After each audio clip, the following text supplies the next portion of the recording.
안녕하세요. 해피입니다. 약간의 설명을 곁들여서 경전을 읽어드리는 해피스님의 경전 읽기 시간입니다. 틈틈이 나름대로 제가 소개해드리고 싶은 경전을 골라서 새로 번역을 하고 번역된 경전을 읽어드리면서 이 경전이 어떤 의도에 의해서 부처님으로부터 설해졌다라고 가르침의 깊은 의미를 함께 설명해드리고 있습니다. 오늘은 하나의 경전을 소개해드리는 시간이라 하기는 좀 아닌 것 같아요. 오늘 여러분들이 매우 관심 있어 하는 부처님 제자 한 분을 소개하려고 하는데요. 자, 우리가 부처님 제자라고 하면 물론 두 분의 상수지자 사리푸타 존자와 마하모칼라나 존자를 들 수 있습니다. 물론 그 외에도 1차 결집을 주도해서 부처님 가르침이 지금 우리들에게까지 변형 없이 전달될 수 있도록 커다란 작업을 주도하신 마하카사파 존자를 들 수도 있고, 그 외에 많은 의미 있는 제자분들을 소개할 수 있습니다만은, 그래도 또 우리에게 가장 정겹게 의미를 가지고 다가오는 부처님 제자 한 분을 말할 수 있죠. 아마 여러분 예상이 되실 겁니다. 부처님의 아들이죠. 출가 이전에 낳아놓은 아들이 한 명 있었다. 그 이름이 라훌라다라고 알려져 있습니다. 이 라훌라가 나중에 아버지를 따라서 출가를 하지요. 물론 경전은 전체적으로 출가한 이후에 라훌라에 대해서 부처님의 아들이다라는 표현을 언급하지는 않습니다. 다만 라훌라 존자 한 사람의 제자로서 경전에 나타나는데요. 뜻밖에도 이 라훌라 존재는 부처님의 아들이다라는 특별함 때문에 경전 안에서 주목을 받지는 않는 것 같습니다. 안구따라 니까야 하나의 몸에 보면 으뜸품이라고 해서 이러저러한 측면, 다양한 측면에서 으뜸 가는 제자를 한 사람씩 소개하는 경들이 있어요. 거기에서 보면 라훌라 존자 이렇게 나타납니다. 공부를 좋아하는 비구 제자들 가운데서 으뜸. 부처님의 아들이기 때문에 많은 사람들한테서 주목받고 그에 대한 이야기가 경으로 남아있다 라는 경우가 아니라는 겁니다. 오직 부처님의 그 많은 비구 제자들 가운데 공부를 좋아한다. 공부할 거야. 공부를 통해서 삶을 형성할 거야. 공부를 통해서 삶을 완성할 거요. 아라한 될 거요. 윤회에서 벗어날 거요. 더 이상은 중생이란 이름으로 우리가 겪어야 하는 일체의 괴로움을 겪으면서 살지 않을 것이요. 그렇게 공부하는 일을 좋아하는 비구 제자들 가운데 으뜸이다 라는 이유로 경에서는 라훌라 존자가 많이 나타나고 있고, 또 우리들도 라훌라라고 하는 이름에 아주 친숙하고 그 친숙함에 더해서 무언가 마음에 드는 좋아하는 그런 마음을 갖고 있는 것 같습니다. 자, 오늘 라훌라 존자와 관련한 경전들 소개해 드리도록 하겠습니다. 먼저 제가 교재로 정리를 해봤는데 좀 읽어가면서 설명드리겠습니다. 라훌라 존자와 관련된 경전들. 라훌라 존자는 앙구타라 니까야 하나의 무음 제14장 으뜸품에 의하면 공부를 좋아하는 비구 제자들 가운데서 원어로 보면 에따닥강 비카웨 마마 사와까낭 비쿠낭 시카까마낭 야지당 라훌로 인 제자입니다. 이렇게 나와요. 이때 보면 시카까마낭 해서 시카 공부하다, 공부, 까마 좋아하다, 공부를 좋아하다, 이렇게 설명이 되고 있어요. 단순히 부처님의 아들이기 때문에 주목받은 제자가 아니라 공부를 으뜸으로 좋아하는 제자이기 때문에 으뜸 가는 제자들 중 한 분으로 칭송받는 것입니다. 이렇게 공부를 좋아하는 라훌라를 위해 직접 설해진 경전이 마찌마 니까야에 3개가 있습니다. 1번 암발라티카 라훌로 와다 숙당 마찌마 니까야 61번 경입니다.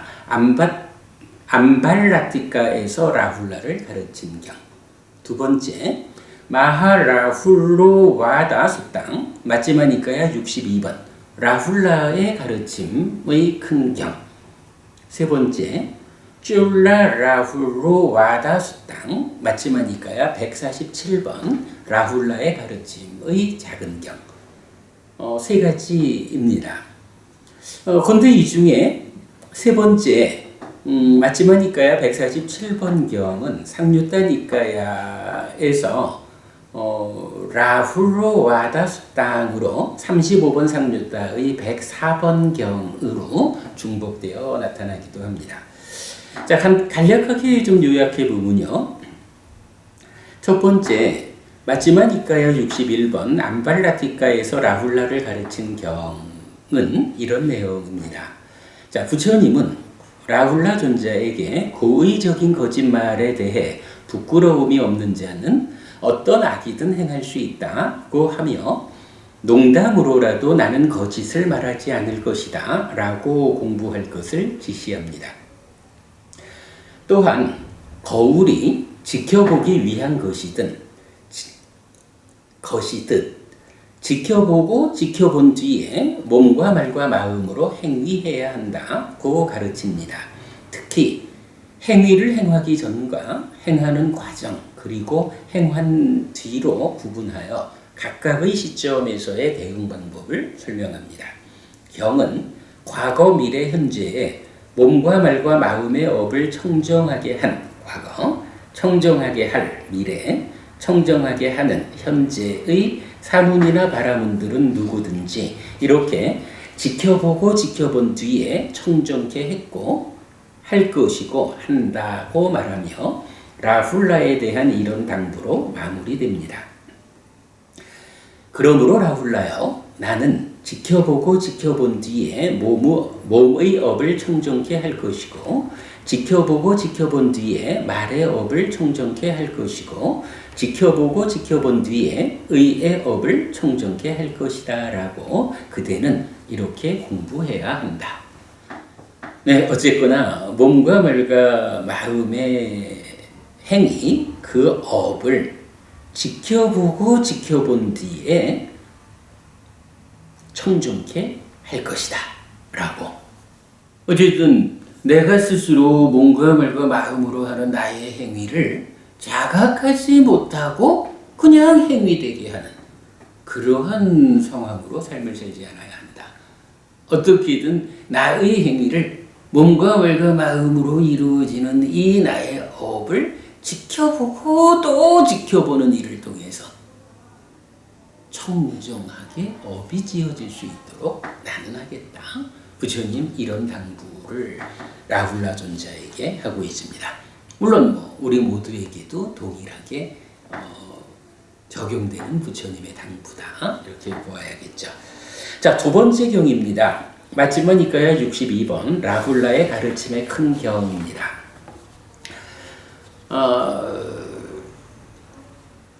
부처님께서 탁발을 가시는데 라훌라 존자가 이제 부처님 뒤에서 부처님을 따라서 이렇게 탁발을 갑니다. 그때에 어느 날 부처님께서 돌아서서 라훌라를 보고 이러이러하게 법을 설합니다.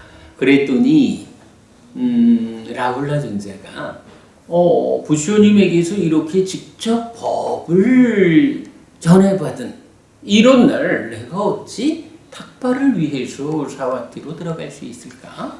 라고 탁발에서 밥을 먹는 것보다는 훨씬 더 의미 있는 부처님 가르침을 직접 부처님에게서 들었다. 이것은 밥 먹는 일을 통해서 이러한 가르침을 들은 감흥을 소비할 수 없다. 이런 의미겠죠. 자, 그래서 부처님에게서 직접 가르침을 받은 라훌라 존자가 탁발을 포기하고 수행을 합니다. 그 수행하는 것을 사리푸타 존자가 보게 되지요. 그리고는 사리푸타 존자가 라훌라 존자에게 들숨날숨에 대한 사띠, 입출식 염이죠. 호흡 수행을 할 것을 권해 줍니다. 수행을 하는 가운데에 사리푸타 존자로부터 호흡 수행에 대한 권함을 받은 라훌라 존자가 이제 수행을 마치고 나서 부처님에게 갑니다. 가서 부처님, 어떻게 닦고 어떻게 많이 행한 입출식염은 큰 과와 큰 이익이 있습니까? 라고 질문을 하죠. 이런 이야기입니다. 제가 아침에 부처님을 따라서 탁발을 가다가 부처님께서 색성향 미적 색수상행식 오온이라는 것은 이렇게 무상고 무아인 것이다 라고 직접 법을 설해 주셨기 때문에 제가 탁발을 포기하고 부처님께 직접 전해들은 그 법을 위해서 앉아서 수행을 하고 있었습니다. 그때에 사리푸타 존자께서 저의 수행하는 모습을 보고 오셔서 들숨날숨에 대한 사띠를 닦아라. 들숨날숨에 대한 사띠를 닦는 것은 커다란 결실이 있고 커다란 이익이 있다 라고 말씀을 해주고 가셨습니다. 그런데 부처님, 그렇다면 어떻게 닦고 어떻게 많이 행할 때 이 들숨날숨에 대한 사띠는 커다란 결실을 주고 커다란 이익을 줍니까? 라고 이제 구체적으로 어떻게 수행해야 하는 거지요? 호흡 수행하고 여쭤본 거죠. 자, 그랬더니 어찌 보면 부처님은 그러냐? 그러면 내가 호흡 수행을 어떻게 하는지 가르쳐 주겠다라고 답을 해주시면 될 것 같은데요. 의외로 부처님은 호흡 수행을 어떻게 해야 하는지를 설명하기에 앞서서 예비적인, 글쎄요, 전단계적인 설명을 하는 것이 이 경의 중심 주제다라고 말해도 좋을 것 같습니다. 자, 부처님은 순차적으로 답을 주는데 이렇습니다. 1. 지수화풍공의 정의 및 대응 방법. 그래서 지수화풍공을 여실직연하라. 그 실상을, 무상고 무아라는 실상을 알고 보아야 한다. 그래서 염호하고 그럼으로써 내 마음이 지수화풍공으로부터 빛발해야 한다. 이탐해야 한다. 이렇게 설명을 하죠. 사실은 우리가 물질이 무엇냐라고 정의할 때 지수화풍 4대라고 정의가 되죠. 지수화풍 4대와 4대 조색. 지수화풍, 땅의 요소, 물의 요소, 불의 요소, 바람의 요소. 이런 지수화풍이라는 네 가지 요소하고 이 네 가지가 어떤 조건에 따라서 어떠한 상태로 결합되어서 어떤 물질적인 것을 구성하게 된 것. 이것이 지수화풍 4대와 4대가 결합된 것으로의 4대 조색 이렇게 되거든요. 그런가 하면 사실은 또 아주 중요한 교리 중에 하나가 육계라는 것이 있어요. 6가지 요소라는 건데 지수, 화풍, 공, 식 이렇게 6개가 됩니다. 이때에 지수, 화풍이라는 것은 방금 보았듯이 물질을 구성하는 요소고요.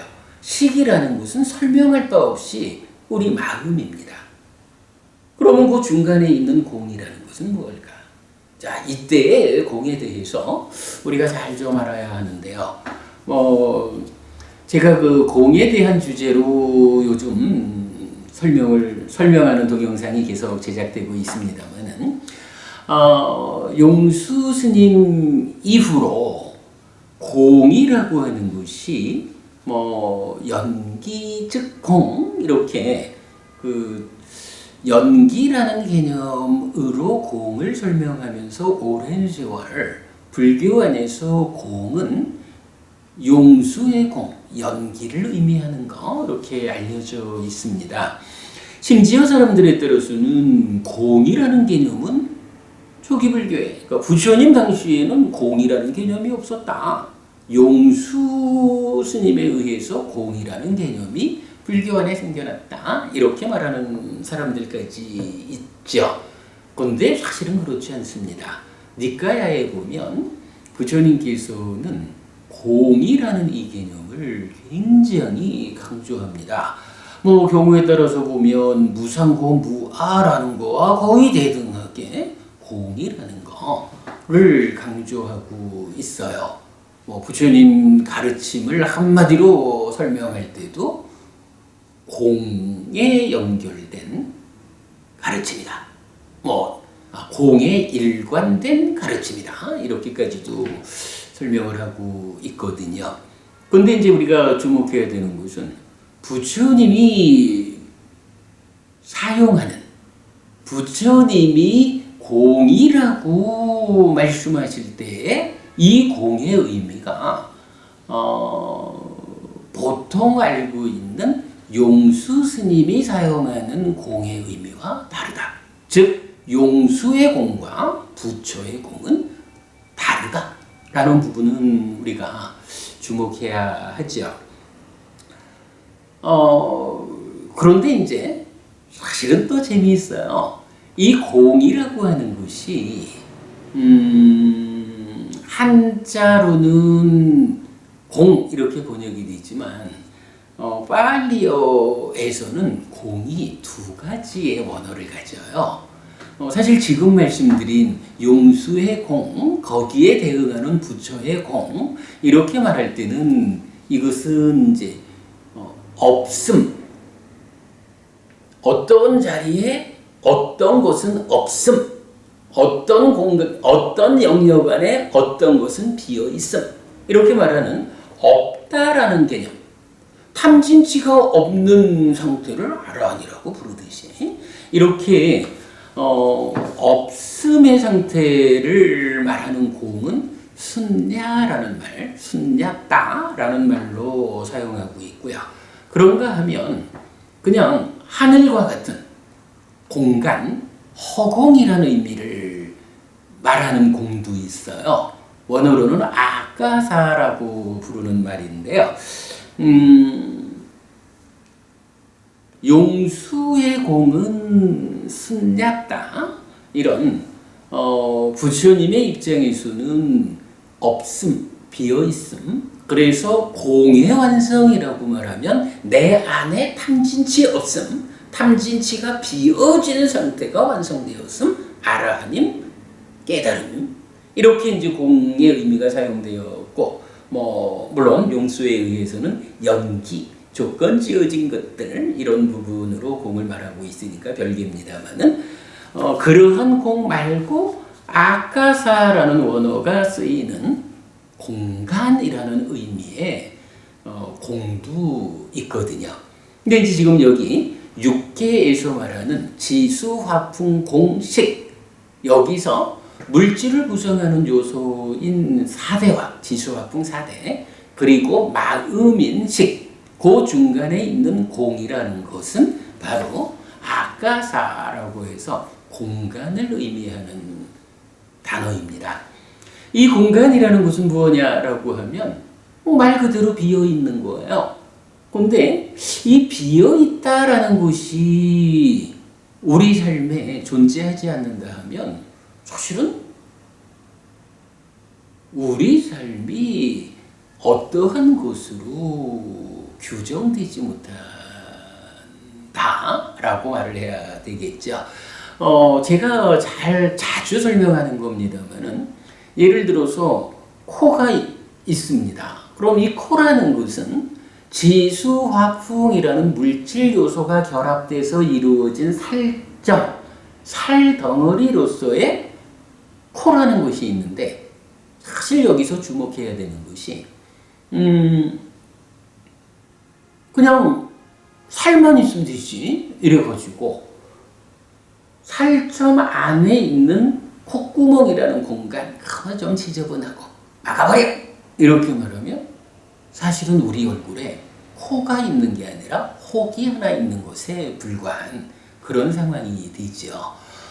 지수화풍 4대가 결합해서 코라고 하는 하나의 물질적 상태를 만들었는데 이러한 살덩어리를 바깥쪽에서 공간이 싸가지고 이러한 하나의 경기를 만들고 그 안에 콧구멍이라고 하는 비어있는 공간이 뻥뻥 뚫려서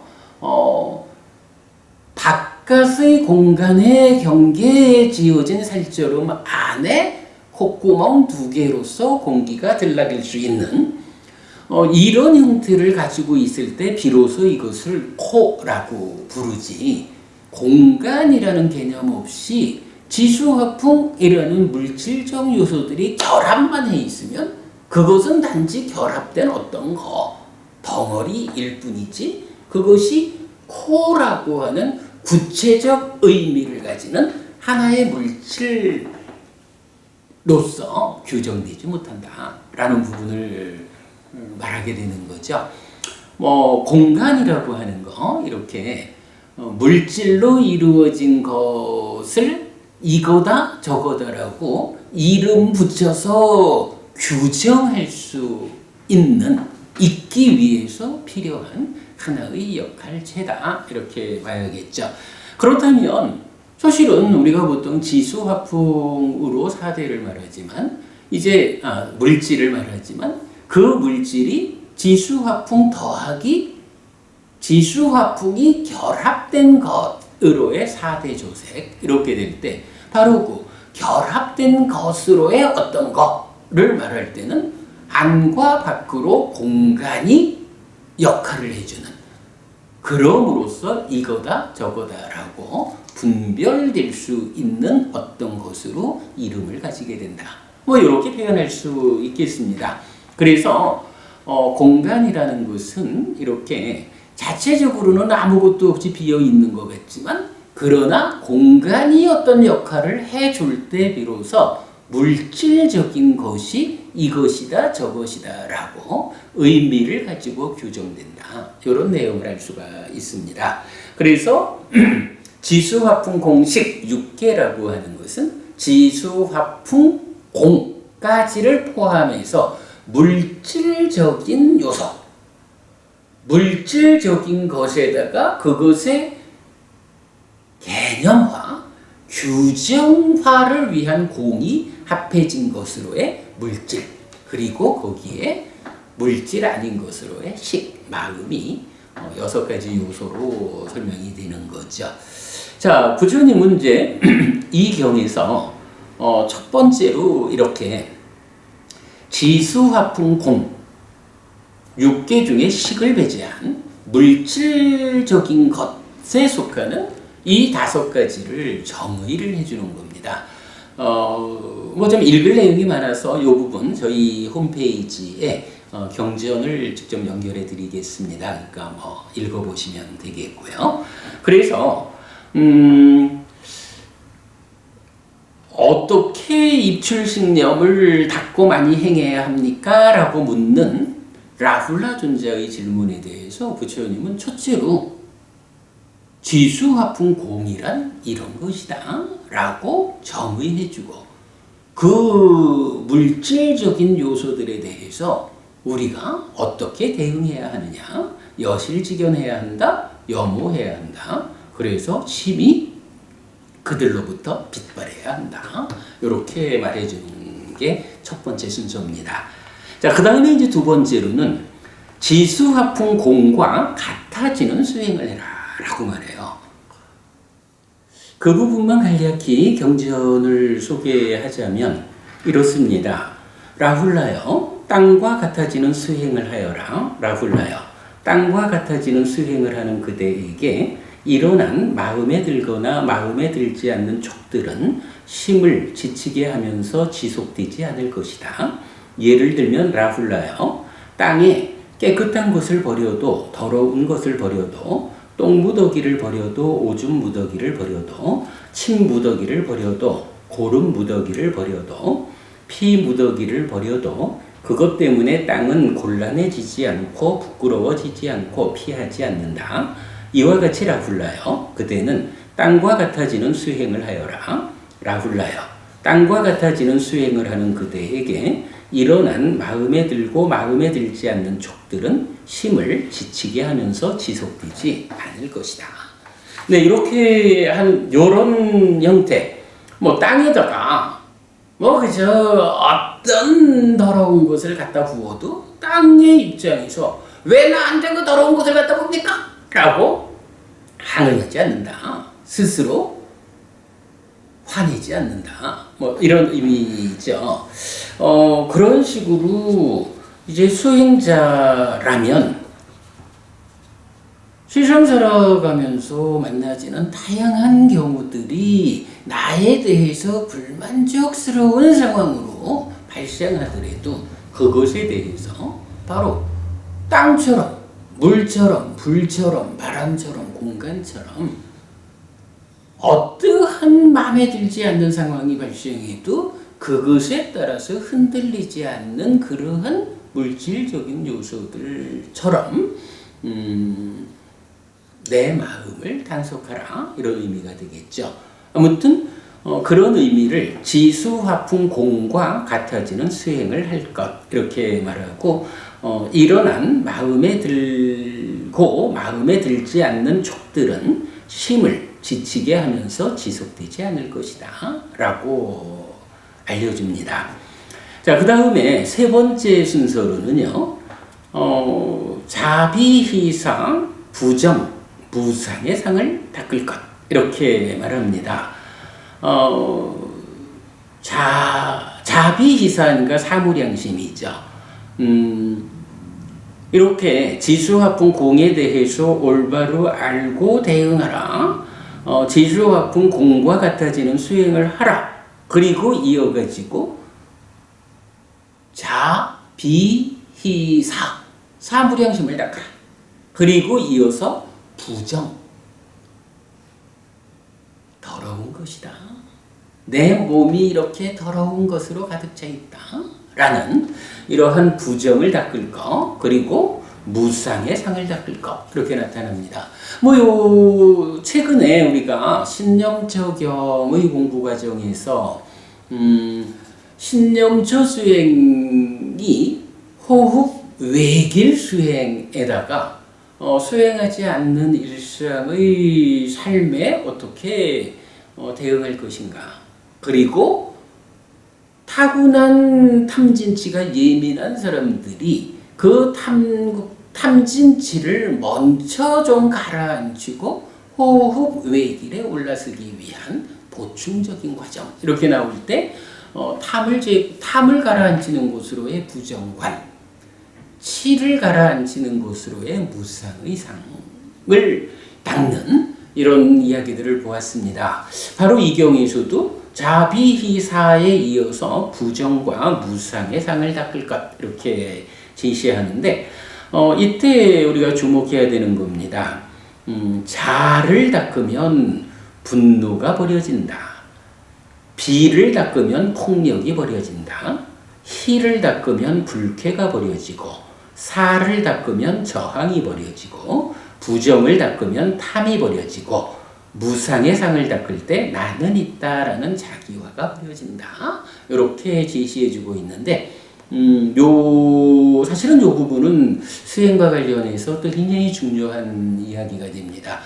조만간 요 내용과 유사한 내용을 담고 있는 또 하나의 경전 과 함께 다시 한번 이 부분은 설명해 드리도록 하겠습니다.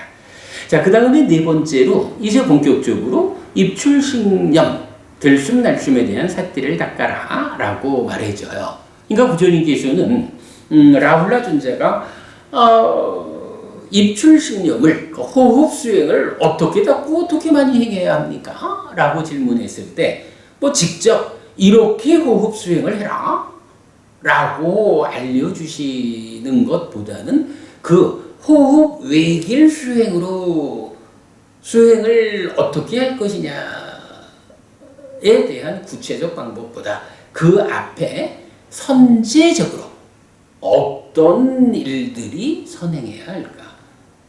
호흡 외길 수행의 앞에 수행자들이 어떤 공부가 앞서야 할까? 라는 부분을 설명했다라고 보아야겠죠. 자, 다시 말씀드리지만 호흡 수행을 본격적으로 실행하기에 앞서서 우리가 공부해야 하는, 실천해야 하는 부분들, 첫째, 지수화풍 공에 대해서 있는 그대로 알아서 거기에 염오하고 힘을 빗바르게 해야 한다.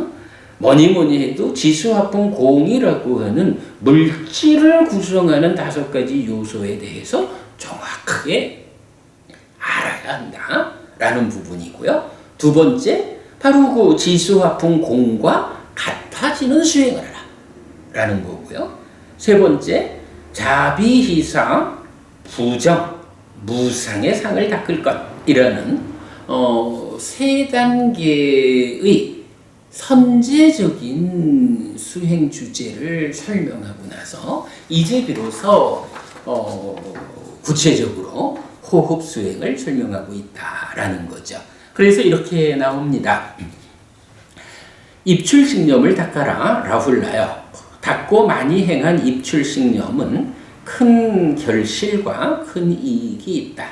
그러면 라훌라요. 어떻게 닦고 어떻게 많이 행한 입출식념은 큰 결실과 큰 이익이 있는가? 라고 하고 이어가지고 우리가 잘 알고 있습니다만은 입출식념경이 설명하는 16단계의 호흡 수행의 과정. 저희는 이제 3주간 방학을 마치고 나면 수요일 저녁 시간에 이제 본격적으로 입출식념경을 해설하기 시작하겠죠. 그동안 대념처경과 신념처경에 대한 좀 상세한 설명 과정 마무리 지었고요. 자, 그렇게 이제 16단계로 입출식념경을 부처님 설명합니다. 그리고는 이제 마지막으로 입출식념을 이렇게 닦고 이렇게 많이 행할 때 그대의 마지막 들숨 날숨도 알려진 상태로 소멸한다. 알려지지 않은 상태가 아니다. 자, 마지막 들숨 날숨이라는 건 뭐예요? 이제 들숨 날숨이 없어진다라는 이야기는 죽는다라는 이야기죠. 그러면 이렇게 호흡 수행을 잘 닦고 많이 행하면 죽는 순간 이 몸으로의 삶의 마지막 순간까지도 깨어가지고 이제 내가 마지막 숨을 내뱉고 마지막 숨을 들이쉬는구나 라고 죽음의 순간까지도 자각하면서 죽는다. 이렇게 부처님 말씀하시는 거죠. 자, 요게 이제 이런 두 번째 라훌라의 가르침의 큰 경이었고요. 이제 세 번째는 마지막 니까야 147번 라훌라의 가르침의 작은 경입니다. 이 경에서는 출발이 이렇게 됩니다.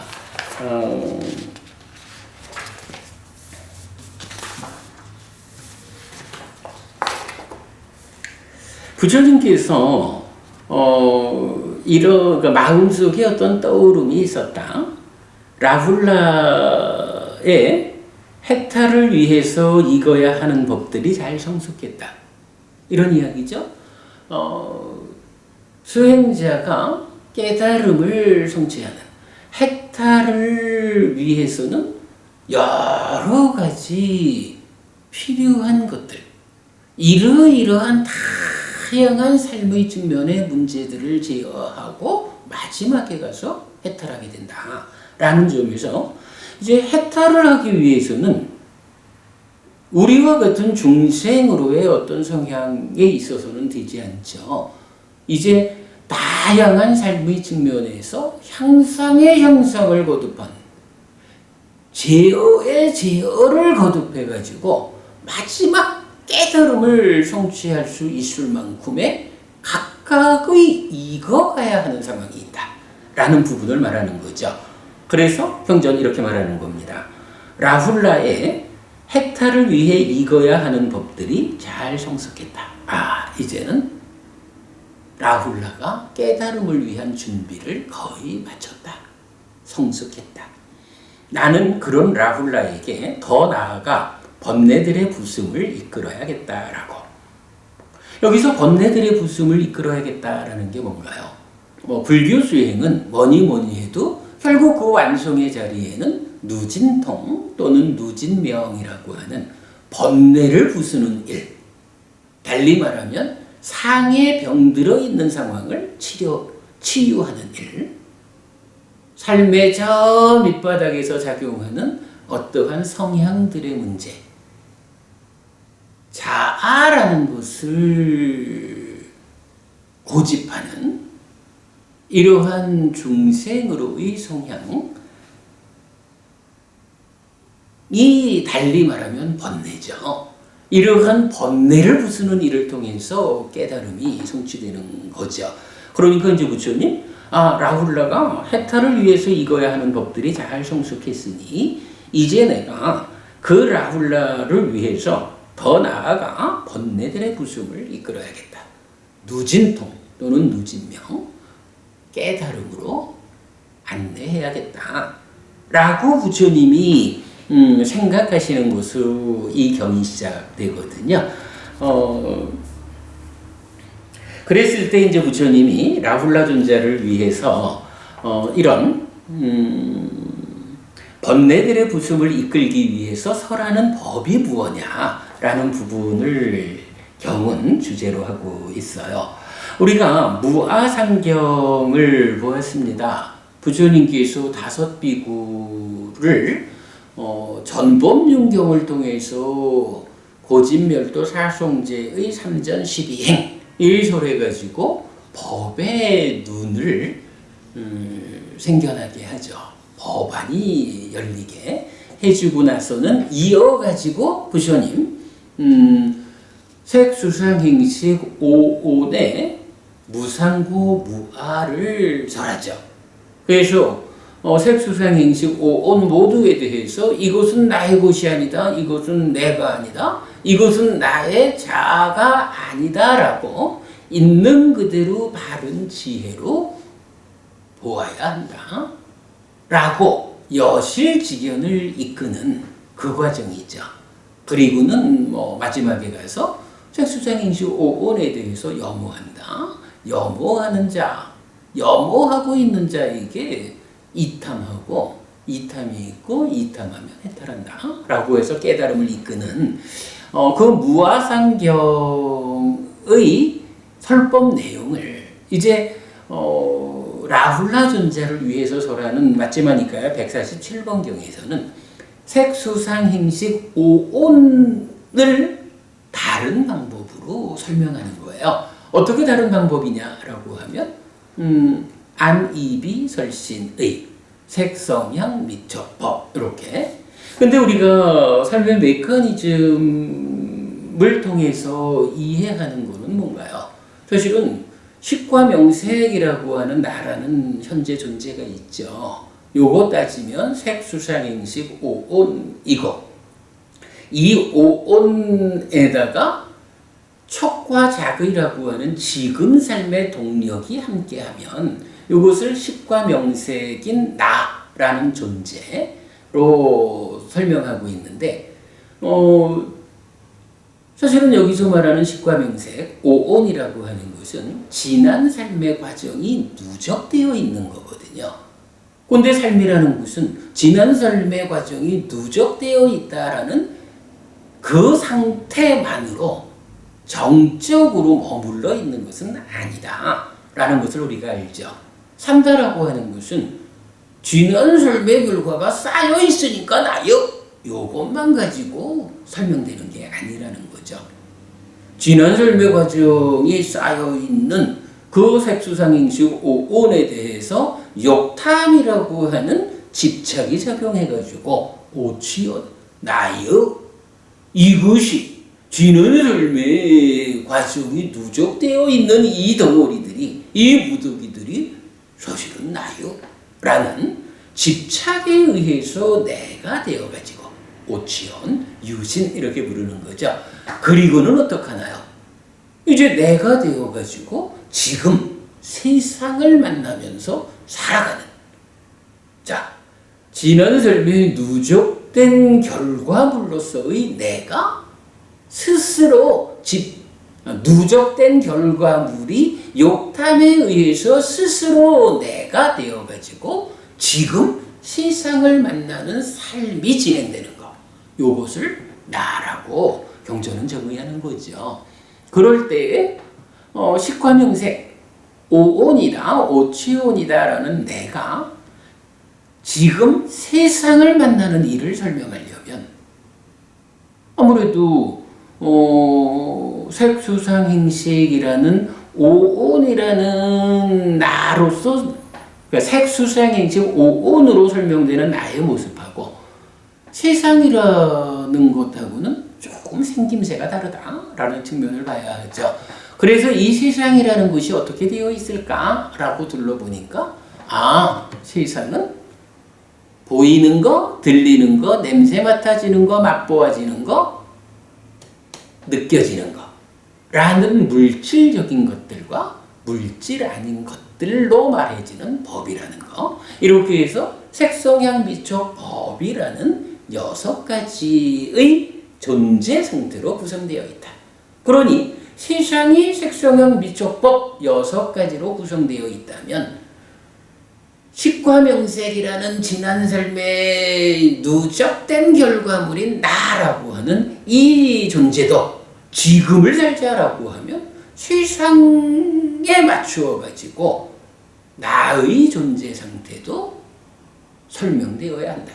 그때 나를 설명하는 방법이 뭔가요? 바로 안이비설신의라고 해서 보이는 것인 색에 대해서는 보이는 것을 보는 자로의 나를 말하는 안, 들리는 것으로의 성에 대해서는 그 들리는 성을 듣는 자로서의 나 해서 이 이렇게 말하죠.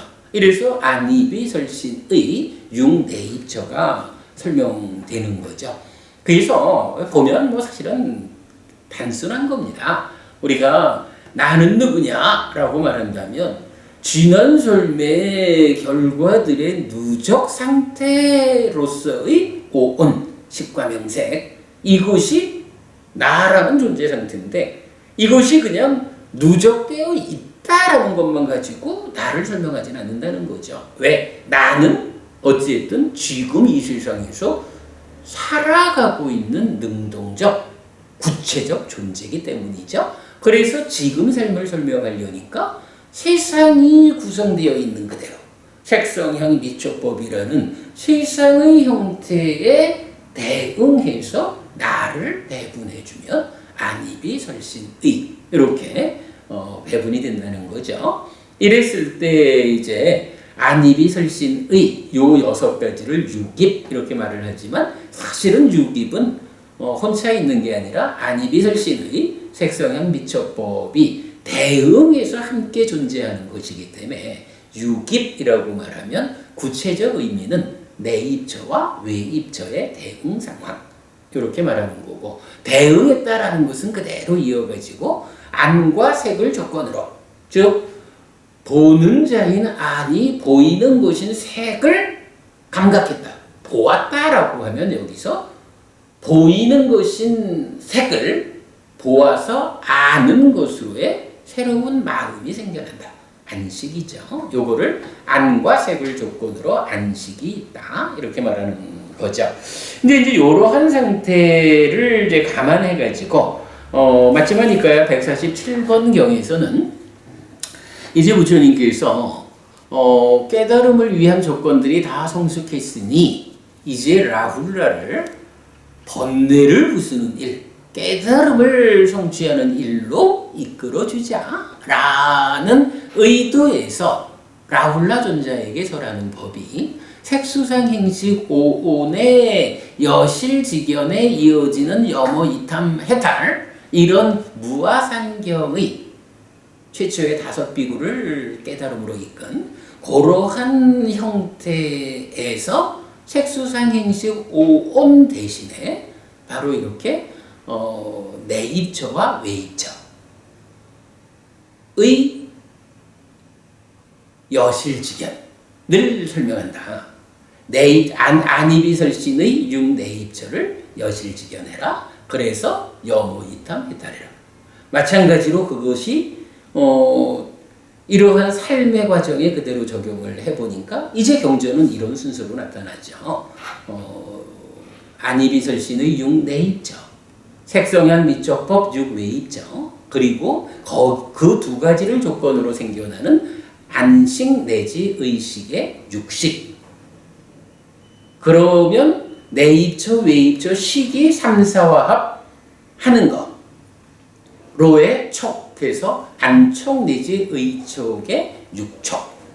그리고 나면 이제 메커니즘상으로는 촉하면 수한다 하고, 수하면 상하고, 상하면 이어지는 과정들이 쭉 진행이 되는데, 이제 경전에서는 그 부분을 어떻게 표현하냐 하면 6가지 촉의 조건으로부터 생겨나는 수에 속한 것, 상에 속한 것, 행들에 속한 것, 식에 속한 것, 이렇게 삶의 전체를 말하고 있어요. 그러니까 오온의 무상고 무아, 오온을 여실직연에서 염호 이탐 해탈해라, 이렇게 말하는 것을 오온 대신에 내입처, 외입처, 식, 촉, 촉의 조건으로부터 생기는 수에 속한 거, 상에 속한 거, 행들에 속한 거, 식에 속한 거, 이렇게 대체만 한 상태에서 그대로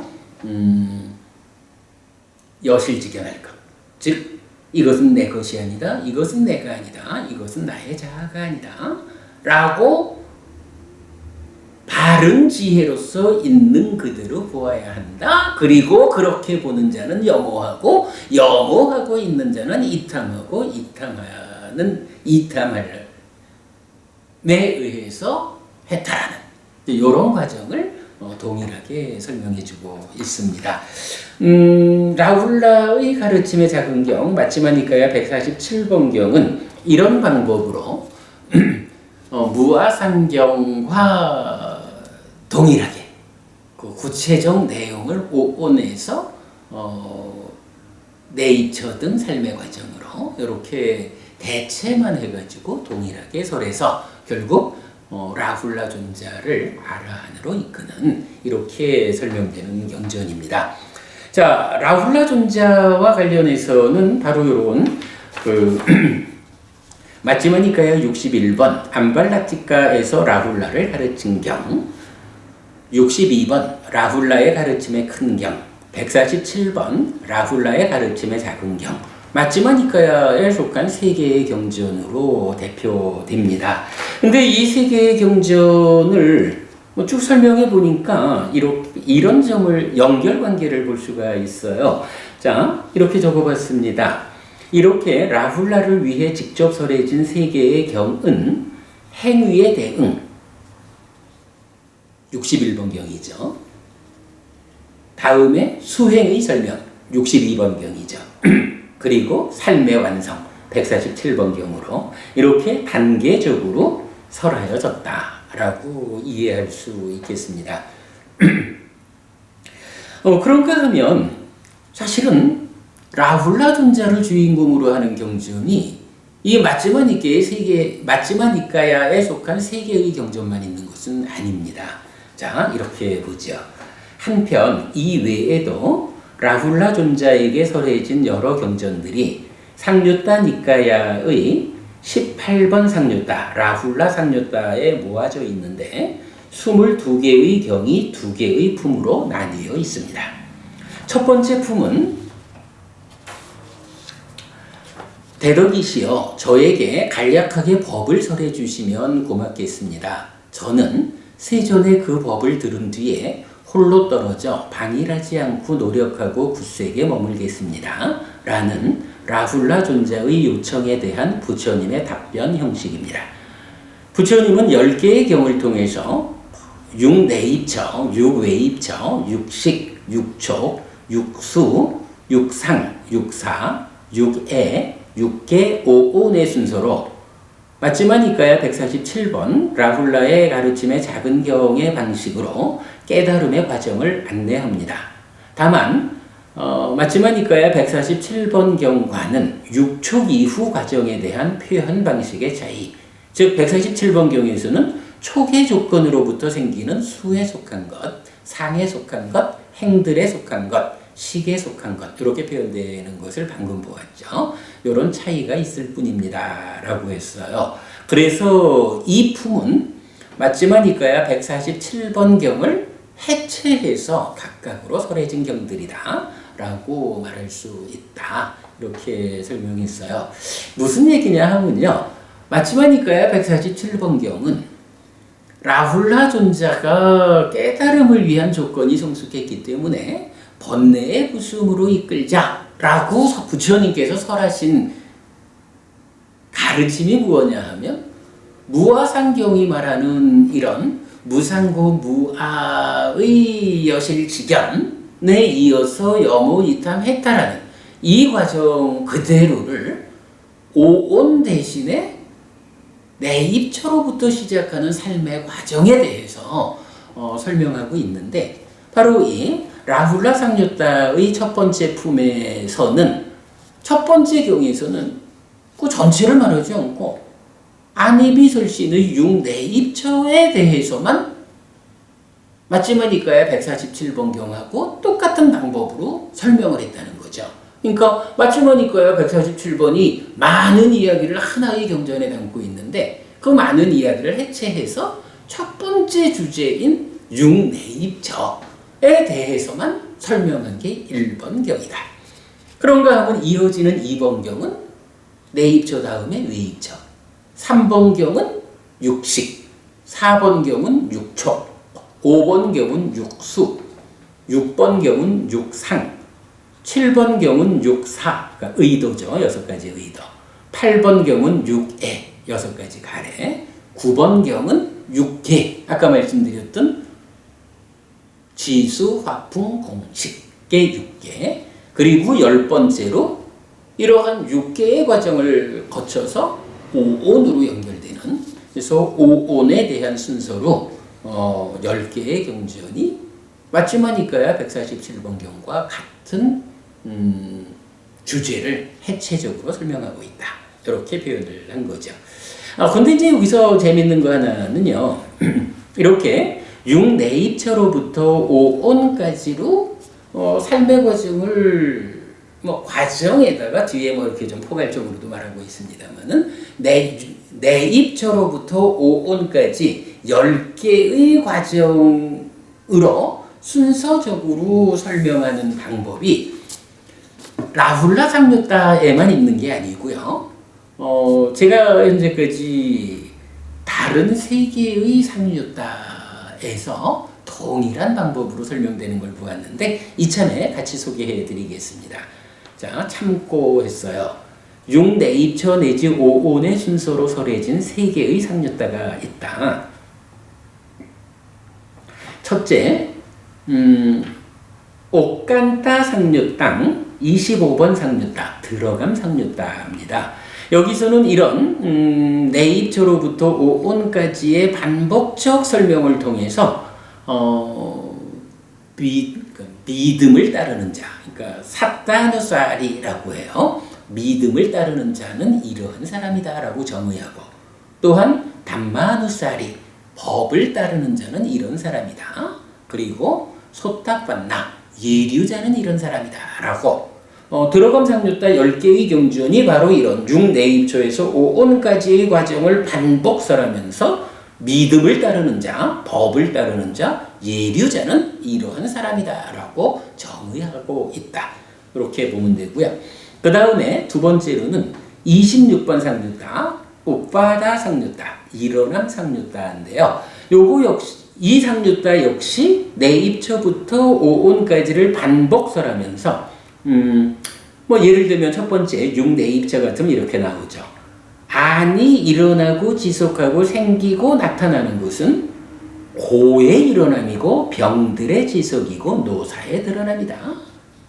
요거 일어나고 지속하고 생기고 나타난다라는 것이 괴로움이 일어나는 것이고 병이 지속되는 것이고 노사가 늙고 죽는다라는 이러한 현상이 드러나는 것이다 라고 하는 정의를 첫 번째 내입처하면 안입이 설신의에 대해서 반복하고, 두 번째 외입처하면 색성향 미처 법에 대해서 반복하고, 내지 마지막 5온에 가면 색수상행식에 대해서 동일하게 반복되는 그런 형태를 보여주고 있다라는 거고요. 세 번째 27번 상류다, 낄레사 상류다는 이제 오염원 상류다인데요. 안 등에 대한 욕탐이 심의 오염원이다 라고 해서 욕탐, 우리 법회에서 아주 강조하는 용어죠. 찬다가 라가를 싣고 있는 것, 찬다 라가, 욕탐이죠. 이 욕탐이 심, 마음의 오염원이다 라고 말하는 거예요. 마음의 오염원인 욕탐이라는 게 있는데, 이 욕탐이 무엇에 대한 욕탐이냐라고 할 때 바로 안등, 그러니까 안이비설신의 색성향 미처법, 안식 내지 의식 내지 색수상행식에 대한 욕탐, 찬다 라가가 심의 마음의 오염원이다 라고. 찬다 라가, 욕탐이라는 것이 이렇게 삶을 구성하는 모든 과정에 대해서 작용하는 마음의 오염원이다. 그래서 욕탐을 제어하는 것이 중요하다. 욕탐을 제어하는 거, 수행의 중심이 되는 두 자리 중에 하나죠. 제가 자주 설명드리는 거죠. 수행 뭐 하는 겁니까? 를 개념적으로 설명하면 두 군데 자리를 제어하는 거, 이렇게 말할 수 있다는 거죠. 하나가 욕탐을 제어하는 거, 하나가 번뇌를 부수는 거. 요 두 가지죠. 그럴 때 바로 욕탐이라고 하는 거, 삶의 과정 모두에 대해서 작용하는 마음의 오염원이다. 이런 부분을 설명해주고 있습니다. 이렇게 이제 라훌라 상류다의 첫 번째 품을 말할 수 있습니다. 아무튼 라훌라 존자가 부처님한테 간략하게 법을 좀 설해 주십시오. 그러면 제가 그거 붙잡고 방일하지 않고 노력하고 굳세게 머물겠습니다. 이런 요청을 받고 부처님께서 설해 주신 10개의 경전이고요. 그런가 하면 이제 두 번째 품은 12개 경전으로 구성되어 있는데요. 앞에 10개는 내용은 첫 번째 품하고 똑같아요. 그런데 재밌는 것은 첫 번째 품에서는 그 시작하는 자리에서 라훌라 존자가 부처님한테 부처님 간략하게 법을 설해 주세요. 이렇게 요청을 해서 부처님이 법을 설하는 그런 10개 경전이라면, 두 번째 품의 10개는 라훌라 존자의 요청 없이 부처님이 직접 라훌라 존자를 위해서 첫 번째 품의 10개 경전과 동일한 내용을 요청 없이 직접 설한다. 그렇게 구성되어 있어요. 그러니까 두 번째 품의 10개 경은 달리 볼 건 없을 것 같습니다. 앞에 품과 동일하다. 근데 다만 이제 남아있는 두 개의 경전은 좀 주목을 해야 됩니다. 자, 나머지 두 개의 경은 첫째, 아누사야 숫당 18번 상류도의 13번 잠재 성향 경입니다. 대덕이시여, 어떻게 알고 어떻게 볼 때 식과 함께하는 이 몸과 밖의 모든 상들에 대한 나라는 지음, 나의 것이라는 지음, 자기화의 잠재 성향이 없습니까? 이어서 아빠 같다 숫당 18번 상주도의 14번 제거경은 대덕이시여, 어떻게 알고 어떻게 볼 때 식과 함께하는 이 몸과 밖의 모든 상들에 대한 나라는 지음, 나의 것이라는 지음, 자기화를 제거한 의와 자만을 극복한 평화로운 잘 해탈함이 있습니까? 라고 질문하면 이제 부처님이 거기에 대해서 답변하는 그런 형태로 설해진 경인데요. 이 두 가지 경을 좀 주목해야 되는 것은 여기서 사실 특별한 표현이 나타나요.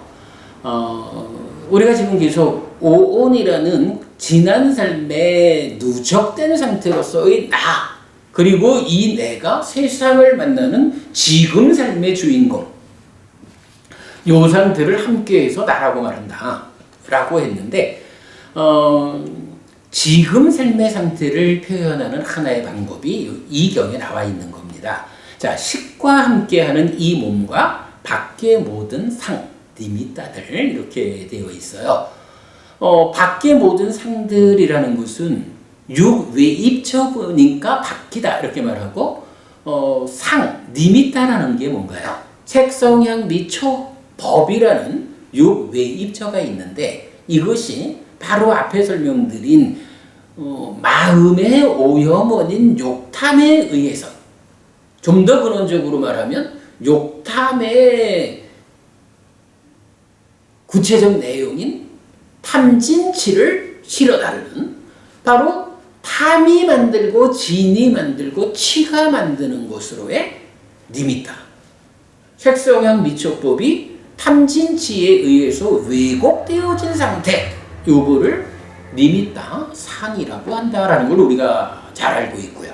그러니까 밖의 모든 상들이라는 것은 색성향 미초법이라는 육외입처가 우리가 중생이어서 욕탐과 함께 탐진치와 함께 살기 때문에 왜곡되어진 현재 상태, 즉 우리가 보고 듣고 내지 인지하는 색성향 미초법이라는 게 중생이라는 이유 때문에 탐진치에 의해서 왜곡되어진 상태로 보여지고 들려지고 냄새 맡아지고 하는 그것을 말하고 있는 거죠. 그런가 하면 앞에 있는 식과 함께하는 이 몸이라는 것은 뭔가요? 안이비설신의라고 말하지만 이게 뭐 우리가 이제 칠판에 그림을 그려가면서 자주 설명하는 겁니다만은, 안이비설신의 육내입처라는 것은 사실은 그게 안식 내지 의식이라는 6가지 식, 지난 삶이 누적된 결과로 그러니까 누적된 것으로의 식의 무더기가 배분되어 있는 거죠. 거기에 이 몸이 세상과의 접점으로 작용한다라는 것을 안근, 이근, 비근, 설근, 신근 5가지 몸의 감각기능 이렇게 말하죠. 즉 색성향 미촉이라고 하는 물질적인 세상은 안근, 이근, 비근, 설근, 신근이라고 하는 몸이라고 하는 접점이 없이는 내 마음이 보지 못하고 듣지 못하고 냄새 맡지 못하고 맛보지 못하고 느끼지 못한다 라는 요 상황이죠. 그리고 물질 아닌 것인 법은 의식이 그대로 접점의 역할을 함께 해서 의근이 되는, 뭐 이랬을 때 안근, 이근, 비근, 설근, 신근이라는 5가지 감각 기능은 몸이고, 이 몸과 함께 해서 내 입처를 구성하는 것이 무엇이냐 하니 안식, 이식, 비식, 설식, 신식, 의식, 그리고 의식이 접점 역할을 함께 하는 것으로의 의근. 이렇게 되는 거죠. 그랬을 때 이 7가지는 사실은 지난 삶의 과정들이 누적된 것으로의 식온, 식의 무더기를 색성행 미처법이라는 세상에 대응해서 배분해 놓은 것. 이러니까 그것들은 전부 합치면 한마디로는 식이 되는 거죠.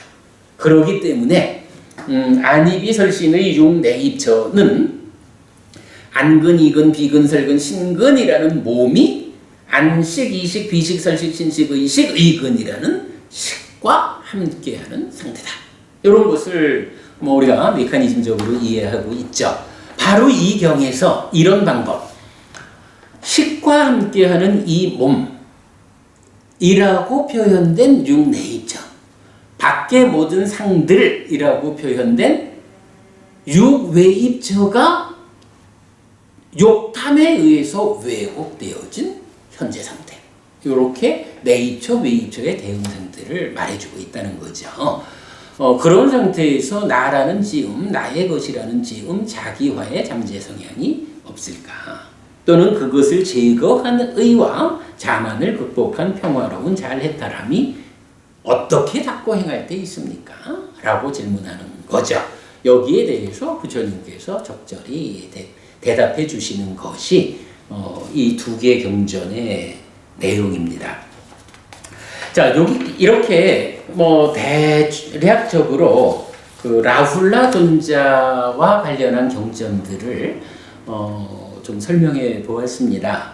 아무래도 법부님들께서는 제가 이렇게 설명드리는 것보다는 경전을 좀 직접 읽어주면 더 좋겠다라고 하실 것 같아서 지금부터는 이 3개의 경전, 맞지마니까 경전 3개니까 작지 않아요.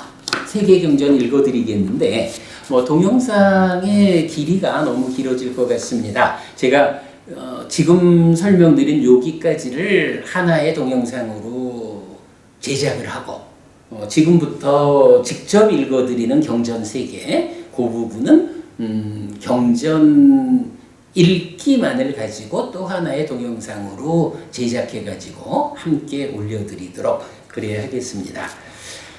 여단입니다만은 제가 우리 카페의 옛날 자료를 좀 찾아보니까 라훌라 존자와 관련해서 이 작업을 처음으로 정리해 놓은 게 2013년 5월 달이더라고요. 그러니까 대략 5년 2개월이 지난 거예요. 그래서 제가 이제 오늘 이 내용을 좀 소개해 드려야겠다 생각하고 다시 정리를 하면서 느낀 건데요. 어찌 보면 5년 전에도 우리가 사실 그 삶의 메커니즘이나 이렇게 좀 가르침의 근본이 되는, 본질이 되는 영역에 대한 이해는 부족했지만 그래도 어떤 공부를 해야 하는 것일까라는 데 대한 기본적인 시각은 가지고 있었는가 보다 싶을 정도로 5년 전에 작업한 내용을 크게 손보지 않고 오늘 설명드릴 수 있었어요. 그러면서도 사실은 이 작업의 과정에서 제가 좀 많이 기뻤던 것은 지난 5년의 과정을 우리가 헛되게 쓰지 않았기 때문에 오늘 소개해드리는 경전들을 제가 직접 새로 번역할 수 있었다라는 거, 그리고 그간 경전이 의도하는 바가 무언지에 대한 좀 더 깊은 이해가 수반되었기 때문에 부처님께서 이런 3개의 경전을 통해서 말씀하고자 하신 그 내용을 좀 더 구체적으로 정리할 수 있었다라는 부분은 저로서는 많이 기뻤습니다. 앞으로도 시간이 좀 더 지나갈수록 아마도 우리가 기준으로 삼는 율장과 사부니까의 전체 영역에 속한 모든 주제들에서 이렇게 부처님의 의도가 좀 더 명확하게 알려질 수 있을 것이다 라는 생각이 듭니다. 그게 뭐 우리가 말하는 니까야로 푸는 니까야, 부처님 가르침의 진정에 접근하는 이런 방법일 거고, 또한 요즘 앞장세우고 있는 불교를 부처님에게로 되돌리는 불사의 몸통이다, 이렇게 말할 수 있을 것 같습니다. 자, 아무튼 뭐 오늘 5년 전에 만들었던 교재를 잘 좀 다듬어 가지고 라훌라 존자와 관련된 경전들이라는 제목으로 소개해 드렸습니다. 자, 이제 오늘 중심에 둔 세 개의 경전, 마지막 니까야에 속한 라훌라 존자를 위해서 직접 설해진 경전 세 개를 읽어드리도록 하겠습니다.